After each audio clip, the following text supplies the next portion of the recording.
Queria trazer para vocês, então, alguns dados interessantes e que a gente precisa saber para fazer a prova. Então, tumores mais prevalentes na mulher, o que que a gente tem? Mama, colo retal e colo de útero. No homem, próstata, colo retal e pulmão. Tumor que mais mata, pulmão.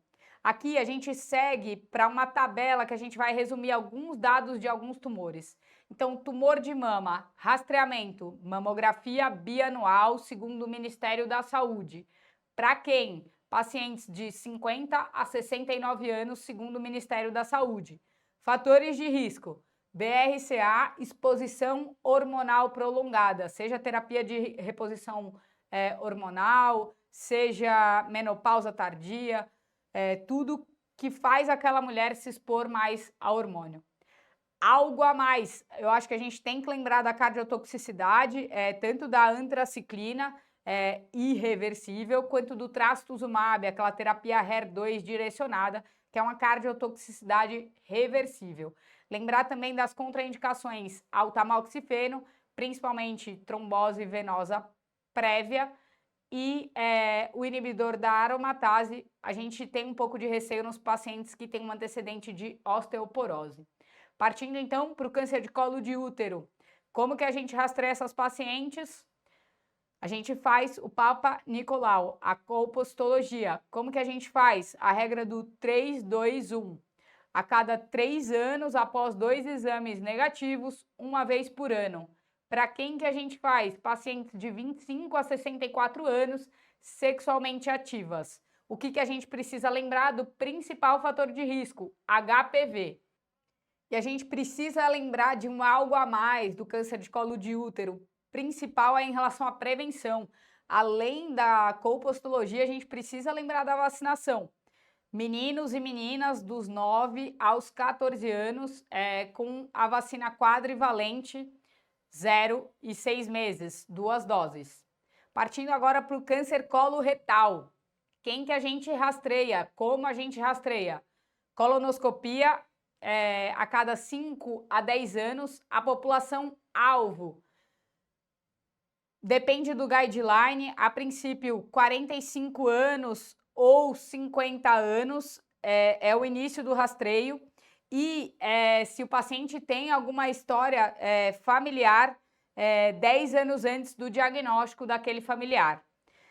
Fator de risco, lembrar principalmente da questão hereditária, síndrome de Lynch, polipose adenomatosa familiar. Lembrar também da dieta rica em carne vermelha, pobre em legumes, vegetais e fibras. O algo a mais do câncer coloretal que eu trouxe é a possibilidade de tratamento com intuito curativo, mesmo se o paciente tem o acometimento hepático ou pulmonar em baixo volume de doença e passível de ressecção.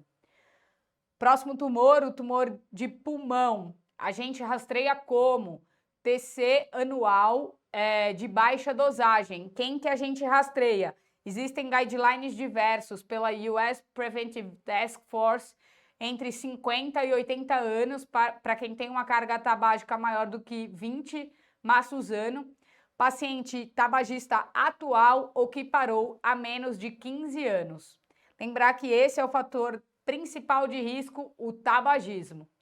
Em relação a algo a mais, acho que vale a pena lembrar das síndromes paraneoplásicas, das síndromes compressivas e também do EGFR mutado, da importância da avaliação molecular.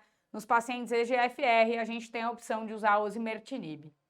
Para os tumores de próstata, o rastreamento é extremamente controverso. A gente deve individualizar e discutir com o paciente em relação a risco e benefício.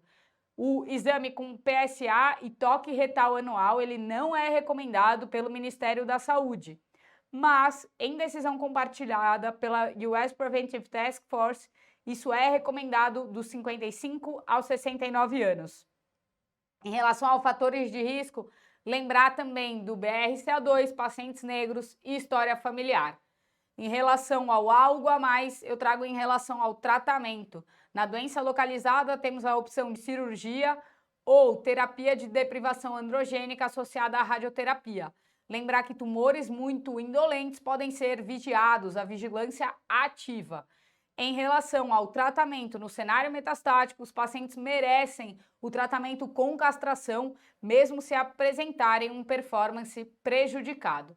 Vale ressaltar que não tem recomendação de rastreio para tumores de ovário, pâncreas ou tireoide. Era isso que eu tinha para trazer para vocês. Muito obrigada!